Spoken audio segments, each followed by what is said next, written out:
Përfimi i një shpirti që nuk u dorëzua.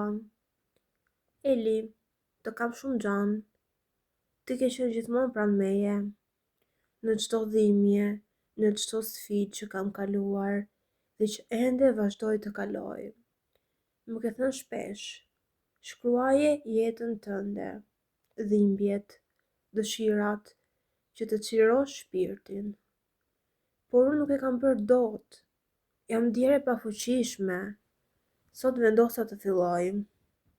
Nuk e di nga t'ja nis, nga fillimi apo nga fundi, sepse jeta ime është një histori që dhëmb, por edhe të mëson të jetosh.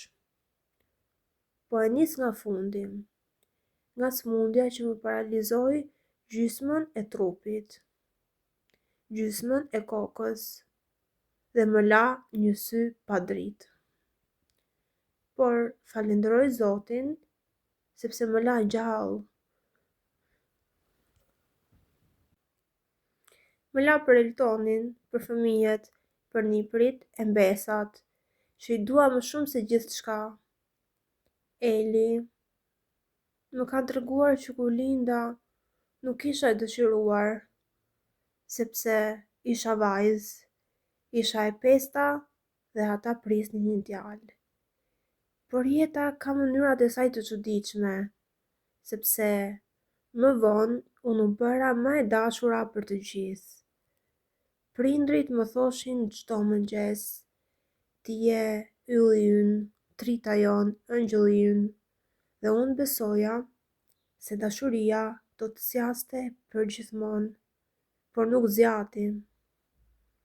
Në moshën 17 vjeçare bëra një gabim. Dashurova, një dashuri e fshehtë, e fortë, e vërtetë. Dhe ajo dashuri më çoi në një tjetër realitet. U bëra shazan, frika më pushtoi. Nuk guxoja t'i thosha askujt, as atij. Mendova gabim, kërkova ndihmë në rrugë të gabuar, por një zë brenda meje më ndaloi. Mos e bëj. Atëherë shkova te gjyshja. Ajo më pa në sy dhe më tha të vërtetën që më ndryshoi jetën.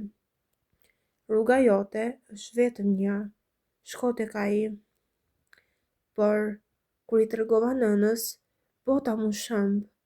Mes lotëve dhe dhimbjes, ajo më tha fjalët më të rënda, ose ik, ose zhduku.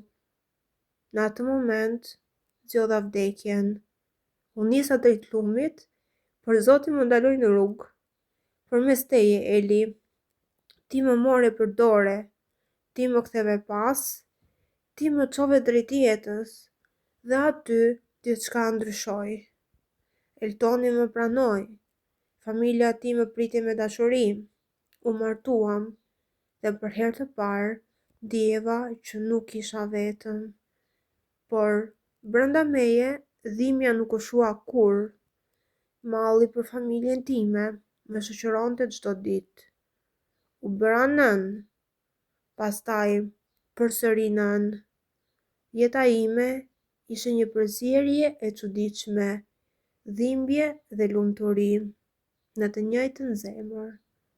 Kaluan vitet, ndërtuam një jetë, punonim, sakrifikonim, ndërtuam shtëpi, rritëm fëmijë.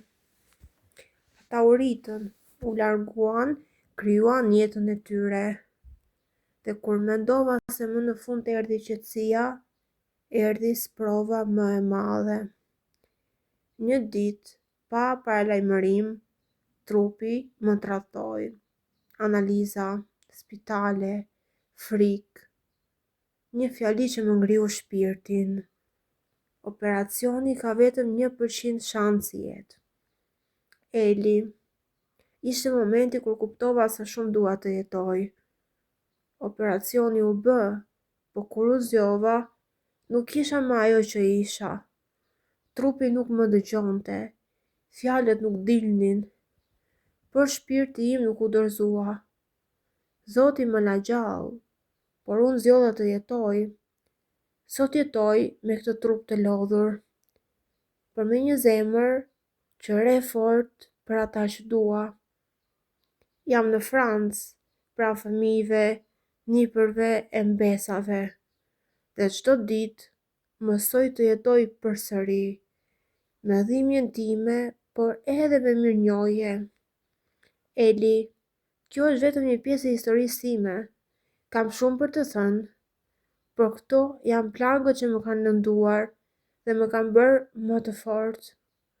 Të përqafoj me mall.